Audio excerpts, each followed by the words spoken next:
Hi friends. నేనైతే ఈరోజు బరంపూర్‌లో ఉన్న ఫిష్ మార్కెట్‌కైతే వెళ్ళానండి. ఇక్కడైతే అన్ని రకాల ఫిషెస్ అనేవి అవైలబుల్‌గా ఉంటాయి. పీతలు ఏటేటి నాన్ వెజ్‌లో ఉన్న ఐటెమ్స్ అన్నీ ఇక్కడ అంటే చాలా దొరుకుతాయండి. ఇక్కడైతే లైవ్ ఫిష్ కూడా అమ్ముతూ ఉంటారండి ఇలాగా. మటన్ కూడా ఇక్కడ బూరెలు ఏది కావాలంటే అది మనకి అవైలబుల్‌గా ఉంటది. చికెన్, మటన్ అన్నీ ఈజీగా మనకిక్కడ దొరికిపోతాయి. ఈ మార్కెట్‌లో వచ్చామంటే మొత్తం నాన్ వెజ్ మార్కెటేనండి. ఫుల్లుగా చాలా రష్ ఉండేది నేనైతే వెళ్ళినప్పటికి. మనకి ఏది కావాలన్నా వెంటనే వాళ్ళు క్లీన్ చేసి, కట్ చేసి చాలా నీట్‌గా ఇస్తుంటారు.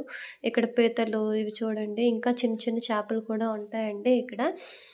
ఈ చేపలు ఇంకా ఎండు రొయ్యలు, ఎండు చేపల రకాల ఐటెమ్స్ అన్నీ ఇక్కడ దొరుకుతాయి. మొత్తం ఏ ఫిష్ కావాలన్నా ఇలా ఉంటదండి మా బరంపూర్‌లో మార్కెట్. ఇంకా ఇటు సైడయితే ఇలా వేస్తున్నారు కదా! ఆకుల్లో అవి ఎంతేసినవైతే అవి దానికొక ప్రైజ్ ఉంటది. ఆ ప్రైజ్ ప్రకారంగా మనకది ఇస్తుంటారు. ఒక్కొక్కసారి 100 ఉంటది, 200 ఇక్కడ లైవ్ ఫిషెస్ ఉంటాయి. ఇలా అన్ని రకాల ఫిషెస్, పీతలు ఏవి కావాలంటే మనం రొయ్యలకి చూడండి ఇక్కడ ఎంత పెద్దలున్నాయో.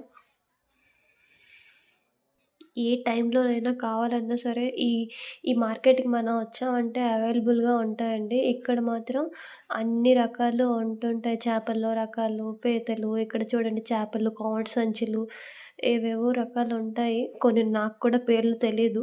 ఇక్కడ చూసారా రొయ్యలనేవి ఎంత పెద్దోళ్ళున్నాయో ఈ సైజు ఉంటాయి. ఇంకా ఎన్నో రకాలుంటాయండి. ఇదండి మార్కెట్ అంటే non veg market. Chicken, eggs ఇలా అన్నీ ఏది కావాలన్నా అవైలబుల్‌గా ఉంటది. ఇంకా నాటుకోడి గుడ్లు కూడా ఇక్కడ అమ్ముతుంటారండి. అవి కూడా మేమైతే ఇక్కడున్న ఈ ఫిష్ అనేది మేము తీసుకుంటున్నాం. అదే ఆవిడ కట్ చేస్తుంది. కోనెం ఫిష్ అండి ఇది. చాలా టేస్ట్‌గా ఉంటది. ఈ ఫిష్‌ని మేము తీసుకున్నామండి. ఇలా ఉంటదండి బరంపూర్ నాన్ వెజ్ మార్కెట్. ఎప్పుడైనా వచ్చినప్పుడు ఇలా విజిట్ చేస్తూ ఉండండి. Bye friends.